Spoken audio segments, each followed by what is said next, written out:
James Leslie Mitchell, better known as Lewis Grassic Gibbon, outgrew his rural Aberdeenshire roots as a teenager. Even though it was these scenes in Arbuthnot that would make him famous when he came to write Sunset Song, he yearned to leave the field and the plow behind and find work in the big city. After a brief stint at Mackay Academy, 16-year-old James Leslie Mitchell abandoned rural Arbuthnot and the toil of farming for a job as a reporter for the Aberdeen Daily Journal. In the city, Leslie lived here at 5 St. Mary's Place. His next step out to the larger world sent the 17-year-old to Glasgow, where he became a junior reporter for the Scottish Farmer. It was here, on Red Clydeside, that Leslie witnessed the abject poverty and hard lives of the industrial working classes that would cement his radical anarcho-communist political leanings. His observations of Glasgow's extreme economic and social disparities would manifest in his literature as various attempts to remake society upon more ethical foundations.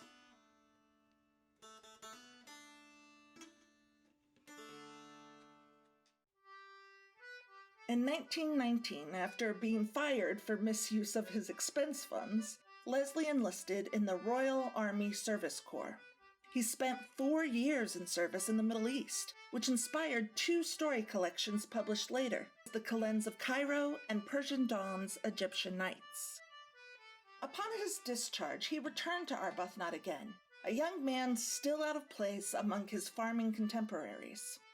After a difficult summer spent at Bloomfield, Leslie returned to the services in the autumn of 1923. This time, however, he took a relatively stationary position as a clerk for the Royal Air Force in the south of England. For the next 6 years, Leslie would balance domestic and professional responsibilities against his determination to become a writer and his deep intellectual drive that would send him digging through the archives at the British Museum. During this time, he published his first book, a long essay called Hannah, or the Future of Exploration, and he began publishing short stories in the Cornhill. It was also this period of his life that seems to have inspired much of the strong feminist philosophies in his work. In 1925, he married his former Arbuthnot neighbor, Rebecca Middleton, after an unexpected reunion in London. Letters in the National Library of Scotland reveal a marriage founded on both passion and a practical compatibility. In 1926, Rebecca suffered a late-term miscarriage and became gravely ill.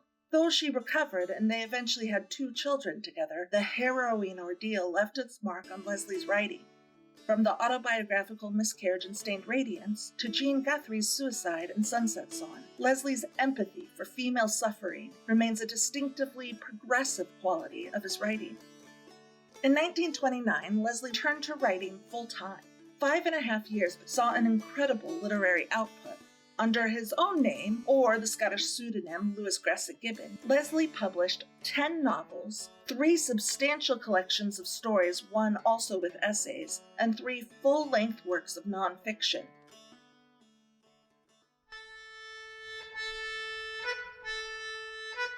On the 4th of February 1935, James Leslie Mitchell was admitted to hospital in Welwyn for surgery on a perforated gastric ulcer.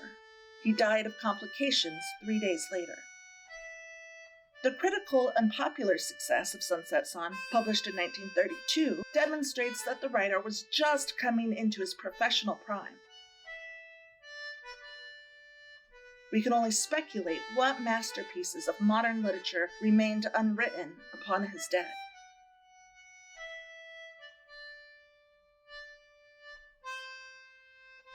Despite a tragically early death, the legacy of one of Scotland's greatest writers would outlast all who knew him.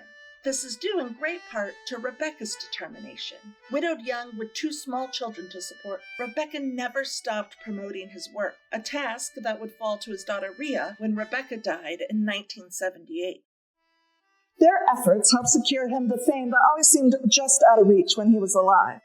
In fact, Sunset Song is now part of Scotland's secondary education higher English curriculum. It's seen reprints and new editions and translations since it was first published in the 30s. The BBC's serialization of all 3 novels of A Scots Quair are still talked about today with great fondness. Sunset Song was voted Scotland's favourite novel in 2015 and was made into a major motion picture starring Agnes Dane. Here, in the small village of Arbuthnot, a crofter's son traded the plough for the pen, and modern Scots fiction was reborn.